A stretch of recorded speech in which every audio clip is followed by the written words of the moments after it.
I think, yeah, we'll do it manually initially anyway, because otherwise it'll take a month. That way I can just get it up on Monday. Yeah. Or particularly when it's fresh in your mind, it's easier to remember like what everyone got. When months go by, that's when it's like it's shady. It's like, oh, what did you total again? And Wilkes, and what weight were you? Like that's always the one you forget. That was the issue of like for Steph's comp, I can't find her Wilkes because it's not on the PA like results page. Right. You'd have to ask her what weight were you and what did you total. Yeah. And then you'll be able to. Yeah, all right. Manually. Welcome to the Apex Strengthcast with your hosts Tyler Seabrook and Anthony Krasner. Today we have the lovely Alana Lambert on as well, as we do every so often. This Strengthcast is brought to you by Apex Strength training for everyone. Today, we're going over a few tips for your first competition. We have a lot of people doing first competitions tomorrow, and we thought, what better time and what better topic to go over this? So we got a few quick tips. It won't be a long one, but you'll take a lot away from this. The reason we're doing this is a lot of the time you get people going online looking up 10 tips for their first competition. I guarantee you though, you'll read them and you won't stick to them. Everyone thinks they're the exception to the rule. You'll hear some tips today and you'll still make mistakes on your first competition. It's the nature of the beast. But try to listen, try to learn. We've all competed a fair few times and we've all learnt a lot. Use our mistakes to learn.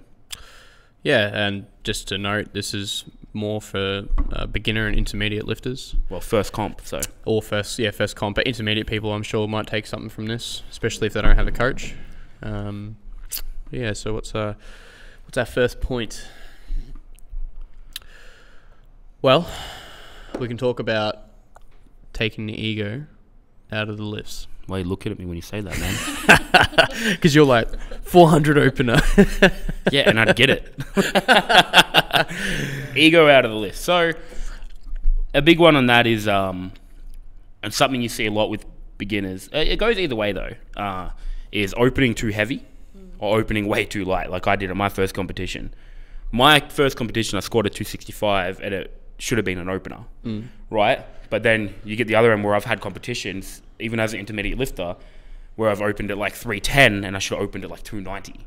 Yeah. Like, so that's across the board. That's a good tip for everyone. You know, just because you've had a good training cycle doesn't mean that you're magically going to put 30 kilos on your squat on the day and you should open at a second or third attempt. Yeah. Something that's really stuck with me is, I forget who said it, but they were like, you know, do a weight in which you could probably double or triple in training. Because when you got nerves and other factors that come into it, and you say you're struggling with depth, which a lot of beginners are, you want to really be able to hit something and get something on the board. Or you're going too deep and you're nervous, so you overthink it. Yeah, true. As well as like, you don't, assuming it's your first comp, your first sort of like, you're kind of new into the sport. Maybe you have been training for a while, maybe you haven't, but maybe you haven't actually gone through a peak before. You don't know how that's going to impact you. True. You don't really expect that like you can get a certain amount of extra weight on comp day, or you over expect how much you're going to get. So it's like definitely just fixing that up for you. Thanks. Yeah, like you don't know if like you're going to get more or less than you think. So just, it's one of those things, right? Like, but that's a good tip for like people across the board, like something you could double or triple. Now, it doesn't matter whether you're doing your 12th comp or your first comp.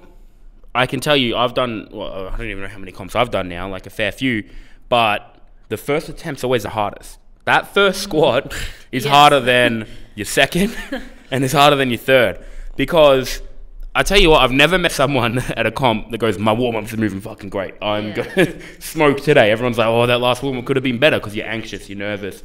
There's a crowd. So that's a good tip for everyone, you know, is take the ego out of it. Do use a weight, you can double or triple. Look, I say triple's a bit much.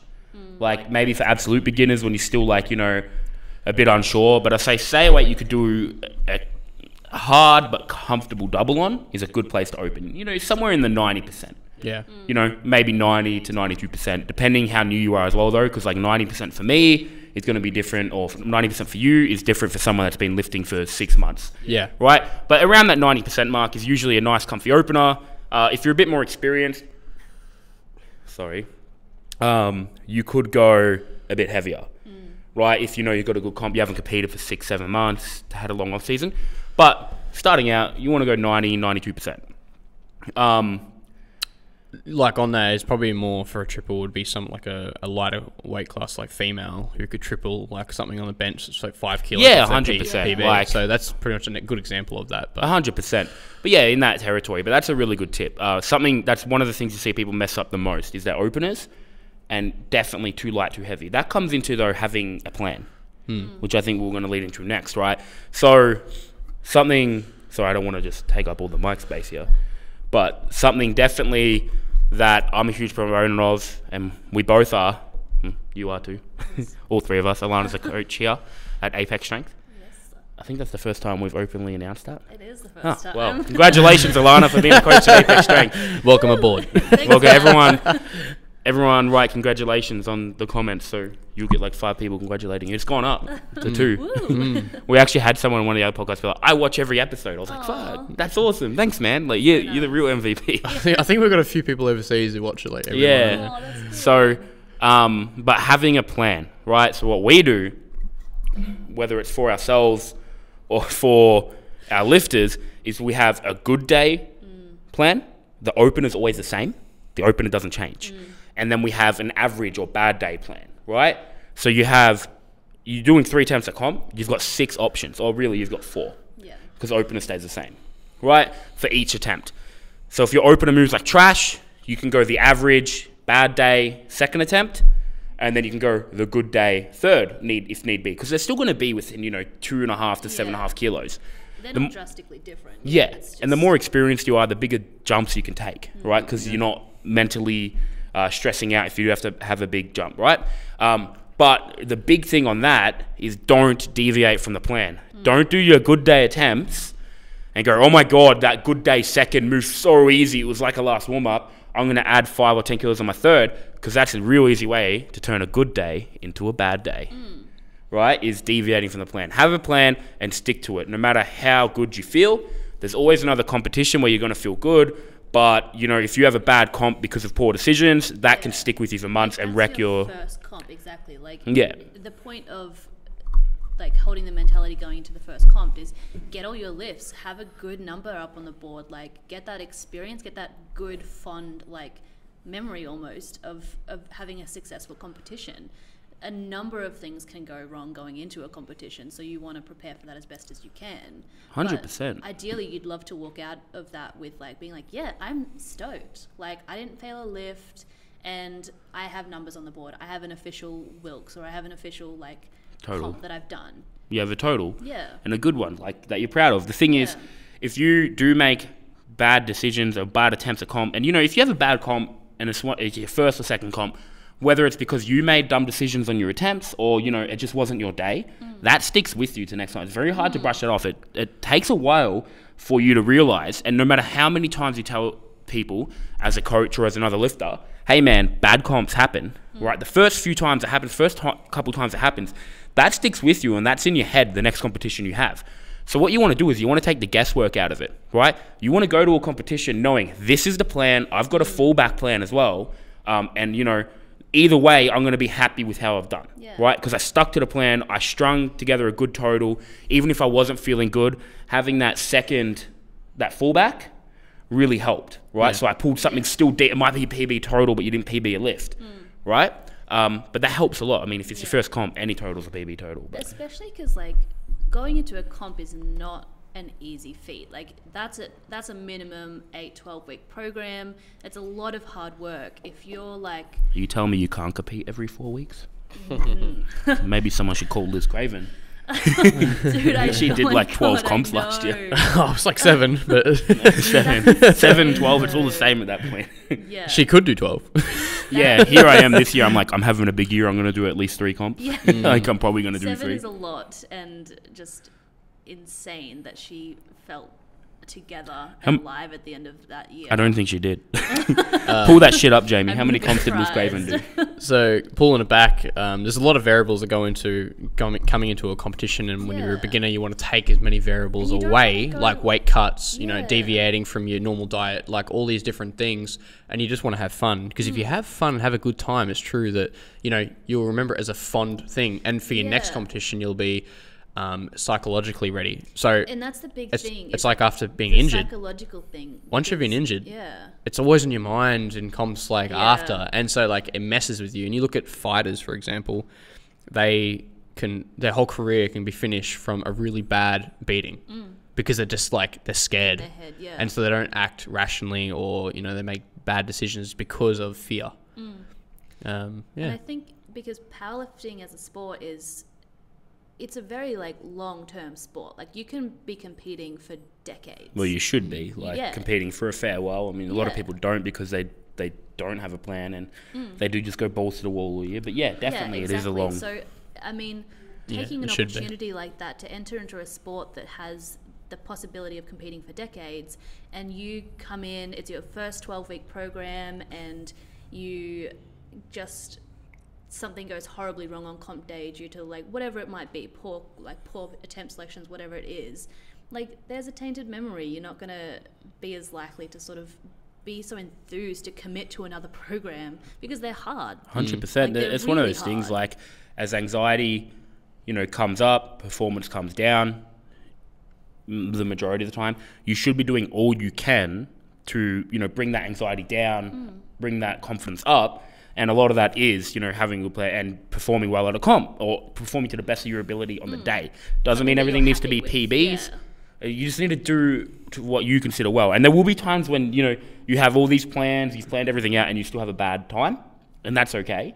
But hopefully that's further down in your powerlifting career when you kind of like progressing not as fast and you're a bit more advanced. You'll handle it better. Yeah, really, like majority of the time when a beginner has a bad competition, or someone new to the sport has a bad competition or a bad couple competitions, it's because of poor planning, poor attempt selection, poor preparedness, right? Things like that. It's stuff that you can actually really easily fix.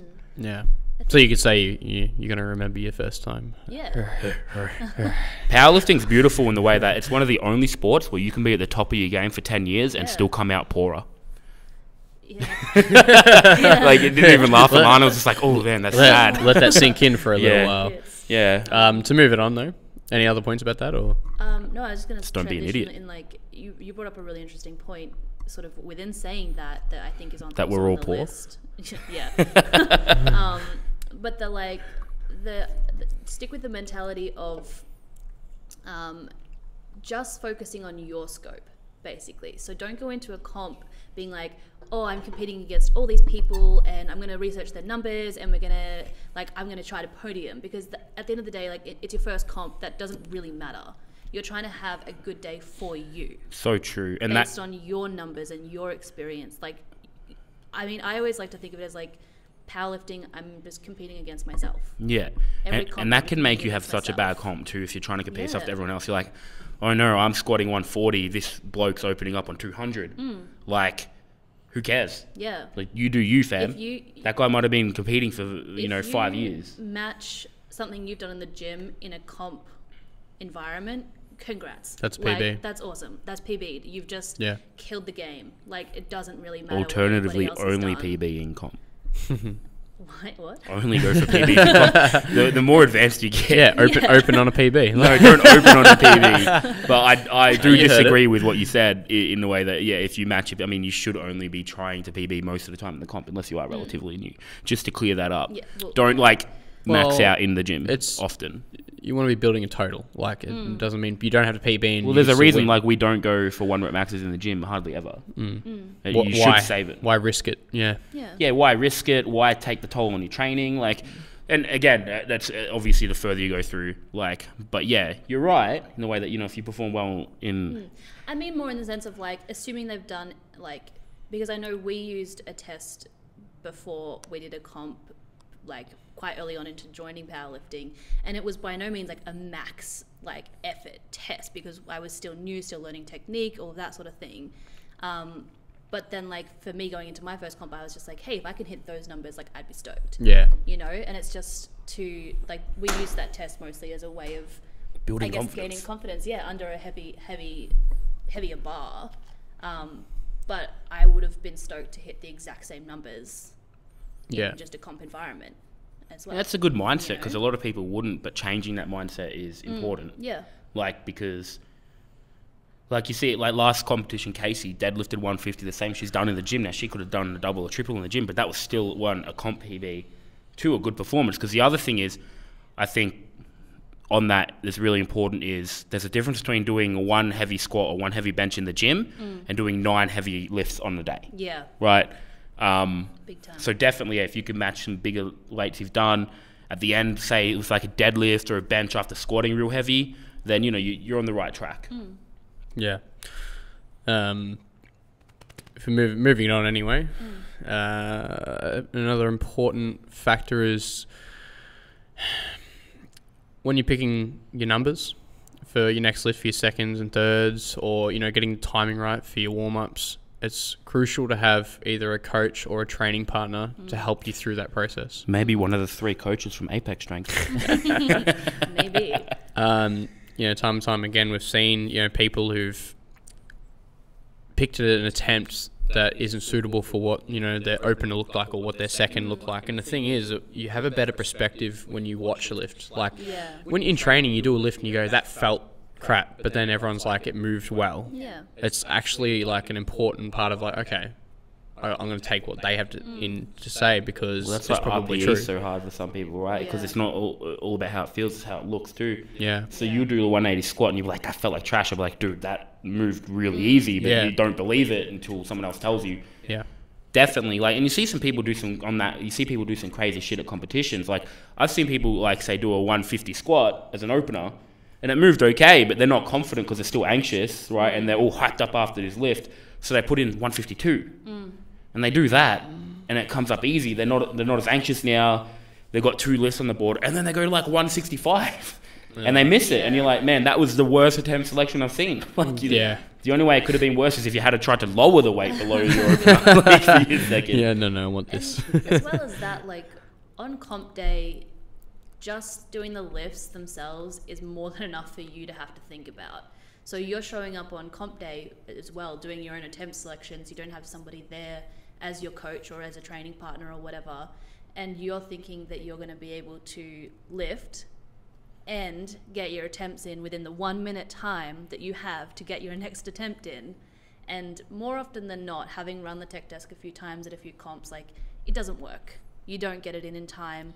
That means that you don't get to choose your next attempt. It just goes up by 2.5 kilos, or, That happens a lot, doesn't it? A You'd know better than me. yeah. What does it go up now by? Now there's increments actually are not gone. sure. I think That 1 just came into my kilo, head then. I Yeah, believe would it say is. it would It's going to be 1 such kilo. a slap in the face. I know. 1 kilo on your deadlift, like, come on. Like, you miss the 1 minute window to get your next attempt in, and your next attempt has to be 1 kilo heavier. At that point, Right. you just do it in the back, in the warm-up room, and then go out and for a third. Yeah, don't waste the energy on 1 kilo Yeah. more. Yeah. Whereas you could come in with a coach or somebody to assist you, and you don't have to think about that. You do your lift, they're there with the 2 plans, and they say, yep, that looked sweet. Like, they might ask you maybe the one question of, like, how'd that feel? And if they get like, yeah, all right, they, you know, go for it. Whatever questions you sort of realize you need to ask.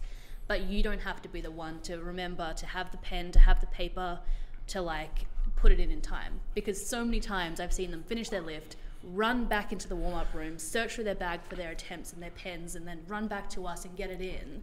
But then they miss You make it sound real difficult to put attempts in. But it comes down to that by fact that yourself Rob and you've Wilkes gotta says a lot, switch. like, when, you know, a powerlifter's lifting heavy, they're the dumbest person on the planet. Yeah. Like, because Yeah, you come out, you're exactly. celebrating. Like, you know, that's the thing, though, as I'm saying. I'm not, like, saying you make it sound so hard. Like, you make it sound difficult because on the day it is. on the day. It's Like, you're not really functioning hard, yeah. properly. You're all hyped up. You're probably taking, like, you know, a gram of caffeine or however much you have. You know, you're excited, and that 1 minute goes real quick. So fast. Real quick. Yeah. So fast. It's Especially so because easy to there's mess up. So many people moving back in the warm-up room. People are lining up, getting ready for the next lifter to go out. Like, it's a continuous movement, like, of a competition. Some might say putting your own attempts in is like equal to being a brain surgeon. Like, Who might say that, Anthony? Yeah. Me. Yeah. Just Right wondering. now. You heard it here first, folks. You can quote that. Another thing that we've seen in competitions time and time again is people touch and going a bench. You know, they come out, they hit the weight, and it's we've Everyone seen here just like saddest thing we've in seen the someone, world. you know, barely get their opener attempt and touch and go, and it's like, uh-oh. I've had an online lifter bomb out because they said, so they weren't giving me videos, and I bust balls for videos. This is when I just started on my coaching, and I didn't get any videos, and their bench was 100. And then I watched their warm up, and they almost missed balls at like 82 with a pause. Because if touch and going, you can safely say, if you're only training with touch and goes, take 10%. That's where your bench is going to be minimum, right? And I was like, shit. So I want to change the attempt. They're like, this is real early on. They're like, I'm not sure if we can change the attempt yet. I'm like, you can change the attempt. You were there, if you remember. I'm like, you can 3 change the minutes attempt. before the flight and they were starts, like, no, you can't, right. And then they went, no more attempt changes. I was so mad because they wouldn't let me. So then this guy, he's opening at 90 kilos and he bombed. Because, he wasn't training how you're supposed to compete, but said he was. Well, remember, but going back to the calls and not listening to the commands of the referee, he got the lift on the second, but then jumped the rack call. And then the third, his ass came off. And then his ass came because he started getting heavy. He was getting fatigued. The saddest one, and it's sad because they've done all this effort to go into this comp, but the worst one I've ever seen was sometime last year. This guy travelled in just to do a bench qualifiers for, I believe it was Oceanas. This guy was so strong, but just didn't have anybody to handle him on the day. He didn't show up with a soft suit because he just didn't know that was a part of it. He didn't know that you were supposed to pause it. And he had a huge bench, but you're working with being able to bench 160, 170, 180, but never pausing it. How do you make that adjustment when you find out on comp day that you have to pause it? Well, they find out after their opener when they screw it up, and then there's no changing. And it's so sad because it's like, dude, like, regardless of if he's amazingly strong or not, like, it was still a comp that he Such a put so much effort bad into going reason to into. bomb out for. Yeah. Technical fouls. Well, that's like, where it's the it worst. comes in, like, before your comp, especially before your first comp, read the rules.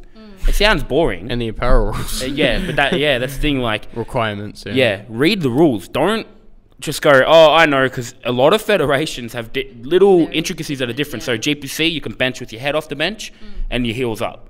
You go to PA, you can't do that, right? So if you're training with your heels up, that'll take kilos off your bench a lot and your head up, and you'll get knocked back for lifting your head up if it's something you do a lot. Right, and because you're not thinking about it, like, all right, I won't do it. You slip up for a second. Make technical changes on comp day. Yeah, it's too hard, right? Or you have to open super light. Yeah. Well, and if you've been training that way for 20 weeks and all of a sudden you need to change your form, 100%. Opener is going to all of a sudden be heavy. Sit down, go on the website, read the rules, write down the cues you need to know, write down the rules for each lift if you need, or write down the rules that you're doing wrong. And go from there. Don't just assume you're going to know or you can change it on the fly. Train to those rules. Don't let your ass come up. So many times you see people, they train, it's so common. My ass is coming from the bench. It won't happen on comp day. Yeah, it's going to. It's gonna. Or not squatting to depth. It'll be there on comp day. No, it's not. Like, you're not Ray Williams who has to do an hour and a half of mobility to squat. You're 60 or 70 kilos. Like, you should be at depth. You're just being lazy with it and not taking the ego. A lot of this you'll find is taking that ego out, right, of your training, of you competing, right? But be diligent and read, like you said, read the apparel rules. The best things before I even had done my first competition, a few of the guys, I think it was actually the first competition I watched of you guys competing, I was like, I'm going to go along and I'm just going to watch the actual competition run. Like, yes, be there to support everyone, but I sat in the audience next to somebody who was already well involved into the powerlifting world, who had competed several times. And as the competition ran, I was like, why are they doing that? Is that a thing? Like, is that a rule? And just getting to actually understand it before I was suddenly there on comp day myself and being like, wait, where do you have to weigh in? You've got to, like, do all of this stuff. I already was like, okay, so the judges sit there, because even that, it's like, where do the judges sit? Where do like where's the tech desk? Like all of that stuff, I already knew it going into it. Yeah. So it's a lot more comfortable and less intimidating, I guess. That's a good idea. Yeah, watch some comps, but go in the federation you want. Yeah. That's a good idea. But don't just watch it online. You're only seeing a small part. Yeah. And you know what? Even if you don't know anyone there, you sit down next to someone. Oh, Powerlifters are everyone's nice so people. nice, yeah. And they all just want to help build the sport most of the time, majority.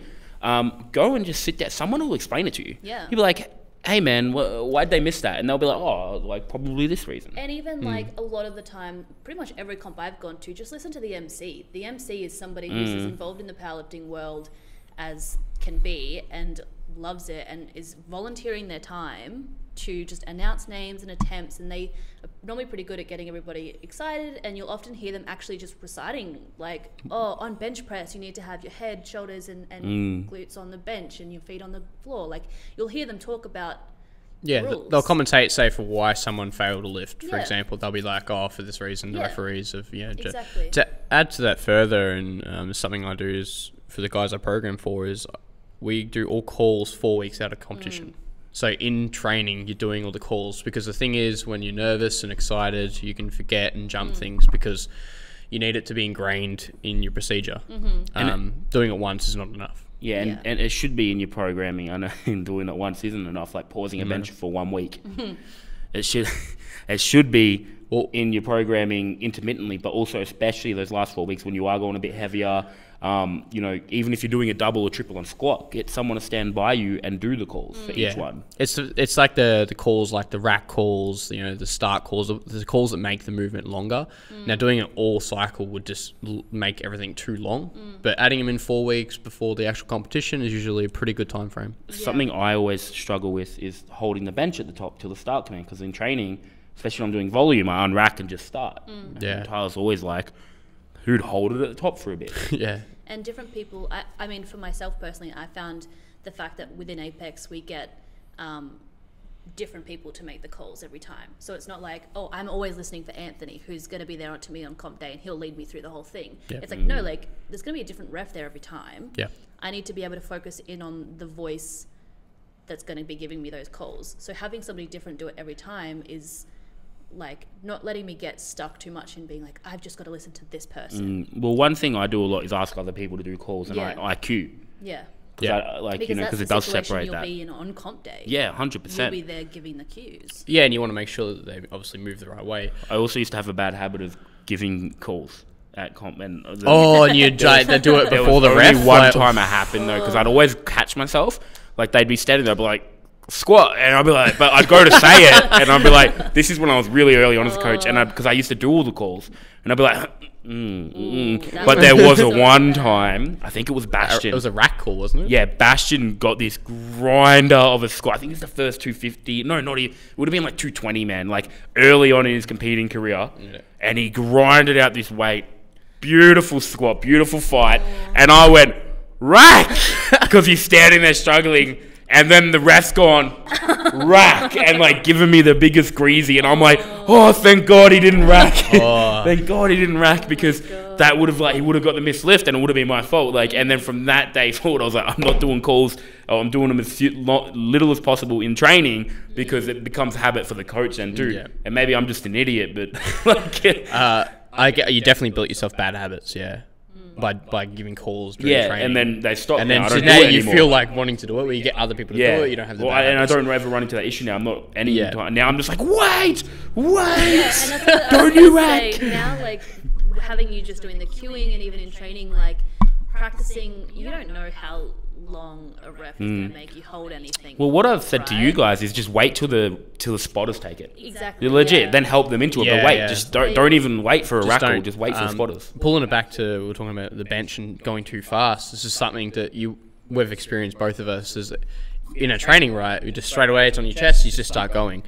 You don't account for the fact that maybe your elbows aren't locked out and they're going to let you sit there for a few seconds, or in Anthony's case for like 8 seconds, one competition in Sydney. It was 12. It was 12 seconds, we counted it on the video. And then watching the you, athletes after 12 seconds with like a second attempt weight on, you're fucking shaking. Yeah. And I used to bench like this. So So triceps are just fried, just and then shot. you're never going to hit the weight. So something you do actually need to account for is that time the weight is sitting on you, and it does fatigue you. Every second that weight's on you, just take a kilo away, another kilo.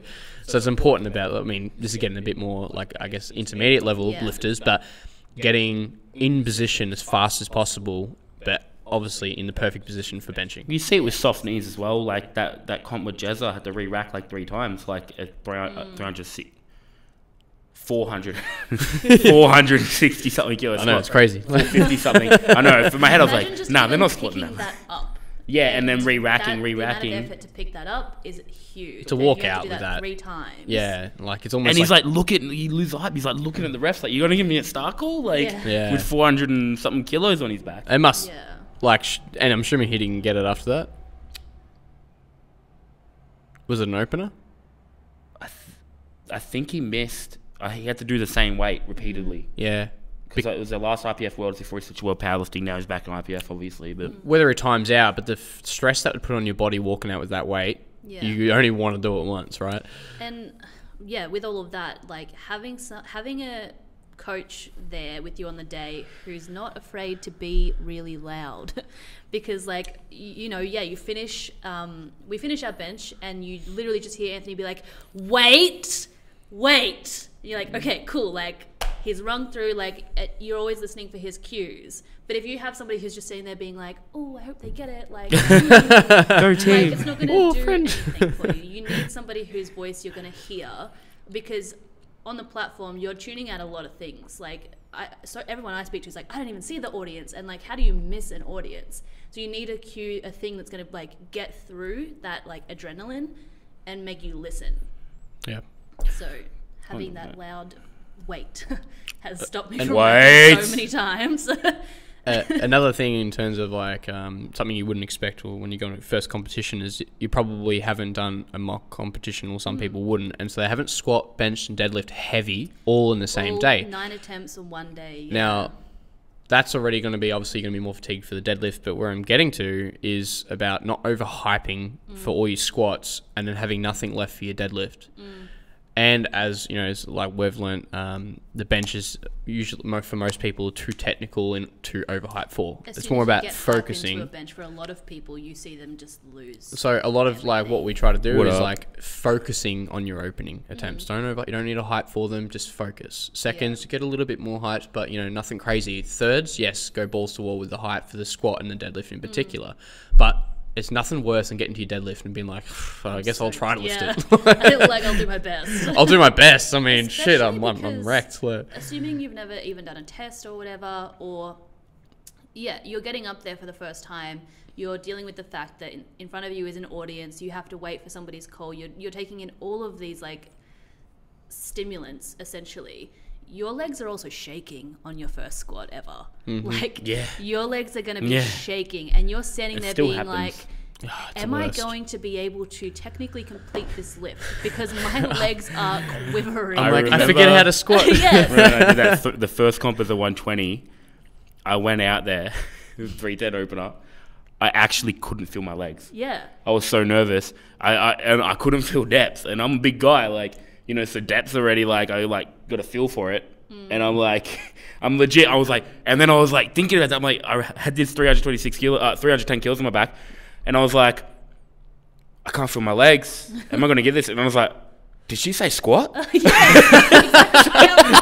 I was like, I guess she did. Hands down. You've hyped But yourself up now, and you genuinely don't receive the squat call because there's so many things going into your brain at one time, and you're shaking, and it's like so much happening. That one I legit didn't know she said squat, so I just guessed. yeah, so this is why there's a verbal and physical cue for squatting and deadlifting. Yeah, for that very reason. And you're right, like bench. So like Sound like a you ref, have mate.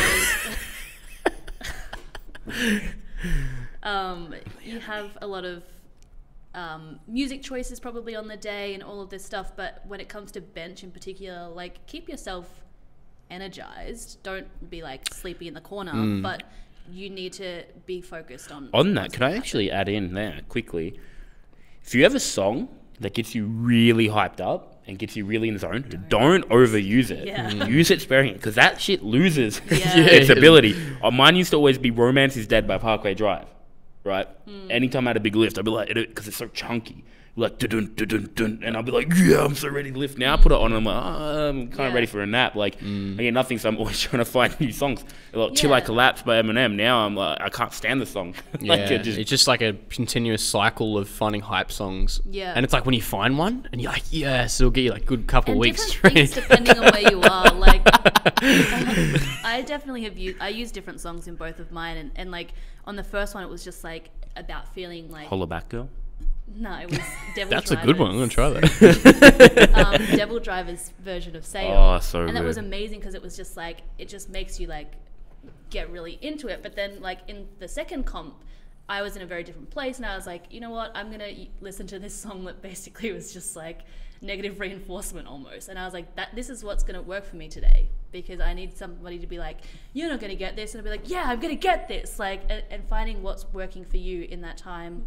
But also, not overtraining it. Like legit, one of my favorite things to do is just put on, especially for the first couple of attempts. I don't lift angry anymore. I haven't for a long time. Yeah. So I don't like. It's not I listen to metal when I'm doing like sets because I just love metal and stuff. But like legit, when I'm going really heavy, you know this now. I'm either putting on something like Draft, which Aussie hip hop artist really like that, something a bit more fast paced, or like legit like Scooter. Like I am the horse, man, and I start jumping around and shit, but it gets the adrenaline flowing, and then I squat. Like, well, there's actually a proven like science behind certain music gets the heart rate up, just because you obviously it stimulates you, and so hence why you can overuse it, and then you're just no longer stimulated by it. All the pingers do. Another big one for beginners, especially first comp, is do not worry about what you weigh. Don't weight cut. Don't deviate from your diet. If you're half a kilo over, you compete in that heavier weight class. Don't change shit. Eat on the. That's the thing. I always tell people. So someone's walking around at 85. They're walking around. They could make 85s, right? But end of the day, or Arvo, they're like 86, 87. And I'm like, well, you're competing as a 94. And they're like, oh, but I'm right on. I'm like, yeah, but I want you to get up, have a breakfast, have what you normally eat before you train.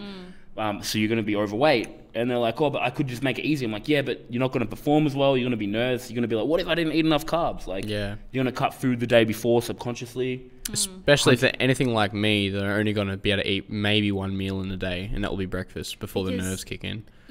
Again, you already have so much to focus on the day. You don't need to worry about how do you refeed, how do you like water cut, how do you make sure you've got enough salt. Like I did one water cut, never again. It complicates a lot. It complicates so much. And for what? You're in a comp that you're probably not going to win. You're going in for fun. Like, you know, don't. Or who cares if you're half in a kilo heavier? That if you are going to win, you're probably the only one in your weight class. Secondly, it's going to sound like a dick. I'm probably going to get called out, but it doesn't really matter at that level, right? Yeah, good. You won a local comp with 20 lifters. Good on you. Like that's an achievement.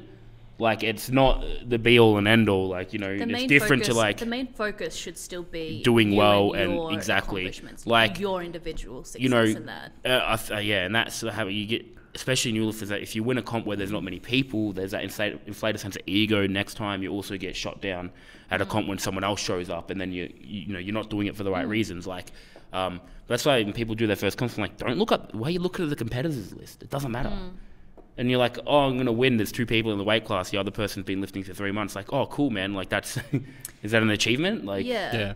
Not to say that not to look at them for different reasons, though. So I look at them because I want to get to know the person and like actually want to have a relationship with that person. Yeah, because it's so much fun to show up on comp day and be like, hey, I've been like watching your training. Like, there is nothing better than competing with people that you know and are friends with. Again, I love it. Different reasons, though, right? Different reasons. So, for like you said, for the competitive reason, don't do that. Don't be that guy or girl. The other thing is you psych yourself out. Again, you're competing at 85 kilos. You go on there, someone's like, you look at Nathan Tennis, he's got 35. You're going to be like, shit. Nobody's going to care what I lift. And you're like, well, no, they do. That's the other thing. You already put yourself in a bad mindset. Yeah, you go in with that mindset of like, okay, so I just have to hit these numbers to win. You miss your second attempt. Something happens, you miss your second attempt, and you're like, well, now the pressure's on my third attempt. I really have to get this to win. But it's like, no, how about you just take notice of the fact that it's your first comp? Yeah. And you just nailed your first squat. So congrats. And then whatever happens after that is just a bonus for you. Like it's your gains there. And similarly, like I really advocate just like everybody is on their own path there. So you've had a PB and that's just as amazing as somebody else having a PB. The fact that they PB doesn't negate your success. It doesn't matter if they win and you don't play. It's like neither negates the other. Yeah. You've all just had your own day. Someone else doing bad or good doesn't mean you've done bad or good. Yeah. 100%. And that's something people be caught up And there, that's even in every powerlifting's aspect of life. one you know? of the only sports Yeah. that really Just because truly someone rings else is through. succeeding doesn't mean you haven't succeeded. Yeah. Or, you know, just because they've done really well doesn't mean you haven't done well. Yeah. Yeah, well, like what I've seen is that, you know, it doesn't matter what level you're on. If you PB, everyone appreciates and acknowledges that you've yeah. bettered yourself and all the hard work you've put in, Because and they you've come know. out better at the end of the day, and they know what you've They gone know what through. you've gone So through. for most cases, like people will congratulate, you know, there could be someone, say Anthony's level, and will congratulate someone who's in their first comp who's just got like a 20 kilo PB or the second comp, and it's just like, yeah, good job. Like Yeah. I know what that takes in order to do Yeah. that. Just getting up there, you know, takes balls to get up there and It's and true. lift. Yeah. Big time. It goes back to the realistic attempts, and you want to go for that 9 for 9 because you're not trying to be competitive. You're trying to do it for you, not for someone else. And it sets the precedent for your future competitions. Is that the thing, going 9 for 9? Yeah, yeah. That's the big one, right? You get two minds. I actually had someone talking about the other day, like, oh, you know, you should go for risky attempts. It's your first comp, you're probably going to make good results. He's like, no, well, the way we look at it is, and they're like, oh, someone said, oh, if they miss one or two, it makes them hungrier for the next time. And you're like, well, yeah, but a lot of people are like Or it precious breaks them. butterflies. So, and not that that's a bad thing. You know, Yeah. you miss a couple of attempts, you're really disheartened. And like you said before, it's harder to get into the next training cycle. You're like, oh, all that work for what? Yeah. I just missed these lifts. You want to set the precedent. Like, the longer you compete, the further away those perfect comps go.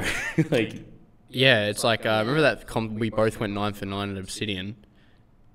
I feel like we were both so excited to train because we both it's like basically well, the what best comp now? we could Like, do, yeah. pull off. And then it's like, man, I want to get back to the gym. Yeah. When you go, and trust me, I've done it, 5 out of 9? You wake up destroyed because you've just grinded out 4 lifts and missed them. And it hurts You a lot more to feel grind than- the post-comp, and this is actually a good thing, is a lot of people don't know about this. It's called post-comp blues, or is what we call it post-comp anyway. depression. Yeah. It is a real thing. And when you get all that serotonin dump on the competition day because it's exciting and you're putting 100% effort into so many different lifts on the day, you have a massive crash. And it can last for a few days. I've had up to 3 days for myself. Yeah, and if you do bad, it's even worse. And if you Yeah. grind at weight, so your body's fucked too. So your mind's gone, And then your body's and gone. on top of that, you've done 4 out of 9, so you already feel like a piece of shit. Yeah, and you put all this, like, say you've done a 20-week cycle into this competition, and you've negative PB, so you Yeah. got nothing to like. And then you add in the fact that when you come back after We a just start comp, crying. Like, Yeah, oh man, you feels. come back, No, I don't think I've ever had a comp like that. But humble brag, weird flex. no, like Well, no, that wasn't You wasn't have had flex. one nationals. You I were still pretty, PB'd though. Yeah, you're a freak though. This But- is what I'm saying. No, I don't think I've had a comp like that bad. But even though that bad, I've gone yeah. like 7 out of 9 Yeah. Yeah. But and like being shattered by that, imagine going like 4 out of 9. yeah. Oh, dude. That wasn't a brag. It wasn't a Was flex. it not? No, Um, I'm a savage. I don't know what you say. But also, like, adding in the fact as well, when you come back to your first training session after your comp, like, take some days off. Also, don't just get back in the gym the next day. Come in the next day and PB. No. Don't do the PBs that you missed on comp day the next day. It Do it. doesn't work like that. You wouldn't do it. But the next It time does you if come you back wanted and oh my god. The next time you come back and train, nothing's gonna feel good. Yeah. Like, it's gonna hurt. You're not gonna feel coordinated at all. And so you come back into training like that after going 4 for 9 and you're like, well, this has been like 2-3 weeks of my life that just it hurts. Like, why am I doing this? I So- got 4 for 9 and now like 50% weights hurt. Like, it's always funny watching people compete and the next day they go back in the gym like, what are you afraid of? Like, what are you scared of taking 3, 4, 5 days off for? What do you think's going to happen? Like, your body needs it. You've just done 9 max attempts. You've just shifted like, so much weight. Yeah. Well, it's going to like hinder day. you more than it is going to help you. Yeah, like, take a chill pill, man. Like, you know, maybe don't train for half a week. I mean, go in on the Wednesday. What I do after every comp, go in on the Wednesday, I come in and I literally bench 100 kilos for an AMRAP just for fun. And then I'm like, I'll be done till next week now. Like keep moving, sure. Like don't just lay in bed for 5 you move days, in a but, like, you move in a fun way. So you go bro out, you know, bench arms. Like you bro out, but you keep on moving, so it's like helps with the recovery. But then you keep away from all the heavy compound movements. Unless just do light shit, like legit, because you know what? That week, 3 by 10 on a 100 kilo squat is hard enough. You know, isn't it, Alana? It's so hard. Yeah. Every single time we come back from training, like come back after comp, Anthony has to have the same chat with me again, being like, "You're not horrible. You're gonna be fine. You know what this feels like."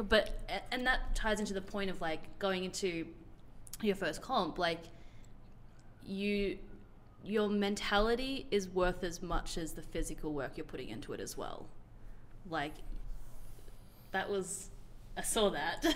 No, like I totally agree with you. Yeah. It's the whole thing is like if you have a bad comp, how it affects you psychologically so bad. Like and until comps onwards. And Exactly. the thing And it's a is lasting learning sport, how so- to not let it affect you for that long though. Like, hey man, like obviously first comp's gonna affect you more because you're new to it, but we're like, hey man, I had a bad comp. Who cares? Like, there's another comp coming down the road. That's how Exactly. like That's what your mentality you- should be. That's what you should aim to be. Like, you know, when I didn't do a third on my first 120 comp, I was like, there's going to be another comp and I'm going to do better. I'm not too fast. And in the rearview mirror, you run into a pole. Like, you know, if you look back and you're like, oh man, this, and this happened. Well, no, look, you know what? You know what you need to fix. Do it next time. Yeah. That's as simple as that. That's what kind of you need to be able to do. You look at the advantages or benefits. You got experience. You got to meet cool people, like-minded people. You know, You had a fun ideally you had fun. Like, you know, You'd hope you'd have fun, Yeah, you hope yeah. you had fun.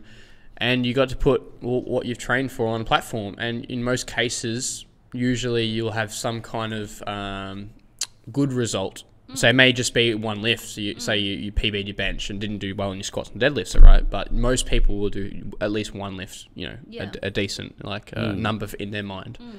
Yeah. Yeah, and just always remembering, like, even if that isn't the case, and you like, Somehow horribly fail all fucked 9 it all up. like, okay. There's another that's comp. okay, because remember that this is a sport that you can compete in for decades. Yeah. It's a long-term plan. If you have a bad comp and you bomb out, well, it's only up from there. Yeah.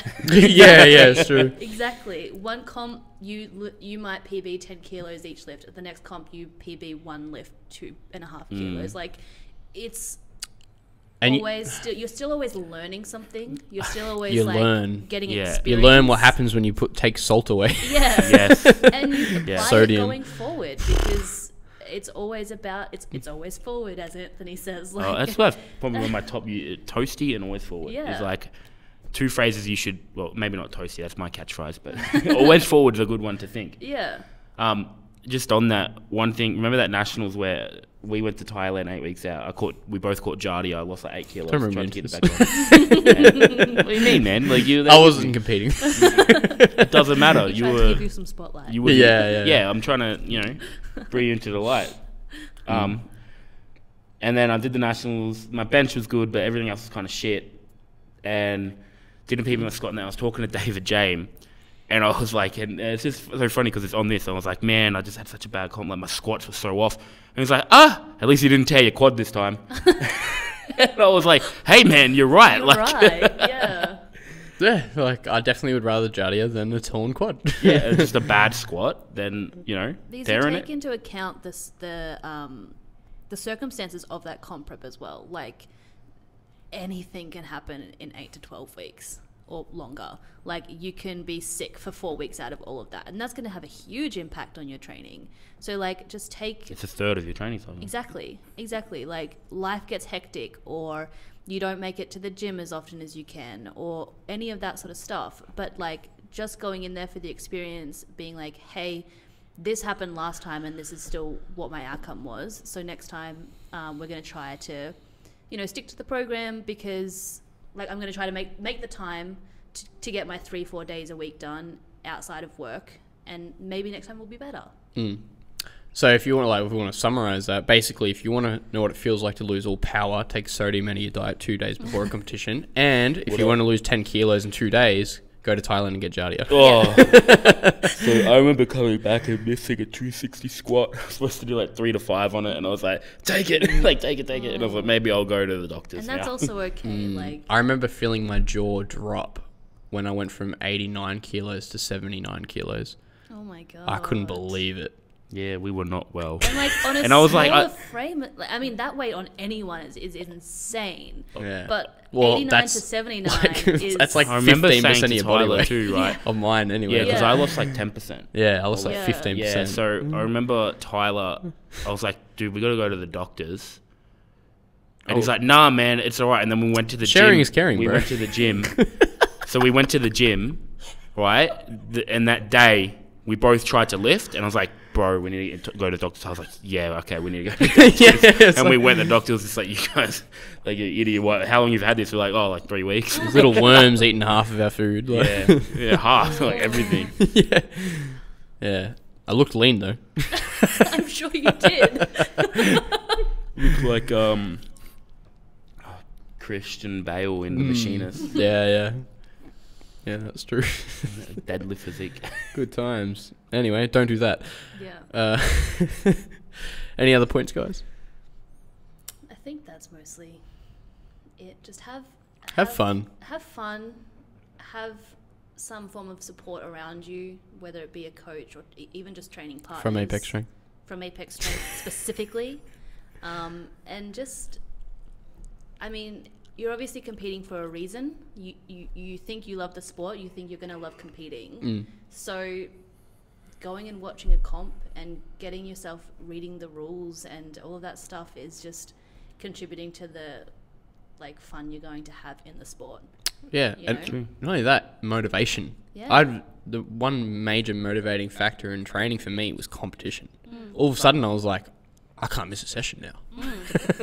So I become so motivated from that, and like anyone who hasn't competed yet and you know wants to be more motivated and kind of on the like the edge, because a lot of people are on the edge of competing. They're like, oh, maybe I'll do a Yeah. comp, but I don't really know. But it's like, man, At just least you're sign willing up, to try. At throw least yourself do it. in the deep Like, end, man. Like honestly, competing might not be right for who you are, whatever. But like, you've got to do one to know, because Yeah. it could be the most fun you've ever had, and a lot of the time, like, I will pretty confidently say that a lot of the time it is. Yeah. Like, a lot of people that I've met are just like, yeah, I wasn't sure, but like, then I did it and I loved it. And I could see my family there, and like meeting all of the lifters backstage, because it's like everyone comes just into this one spot, and you're surrounded by people that like, what are you laughing at?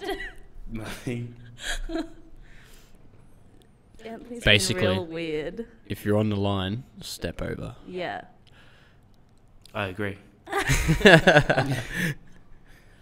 Okay, Anthony, Yeah. Well, keep going. Well, I don't know. You're being weird now. I don't know what you I guys are was doing. that So. thing where I was staring here. Yeah. And not at her eyes. staring through a soul. Yeah. He's doing the thing where you just stare like slightly past Just them or slightly up the above eye, them. up above the eyes, and I can see your face change. You were like, and I couldn't hold in the laugh anymore. Sorry, I apologize, but that was funny. It was very funny. It just okay. made my day. This happens on way too regular of a basis, but come still train at Apex Strength. because Yeah. It's fun. Where we'll To the left. we'll stare through your soul as a joke. Like, Yeah, we'll make They'll you make like you question everything about yourself. Oh, what up?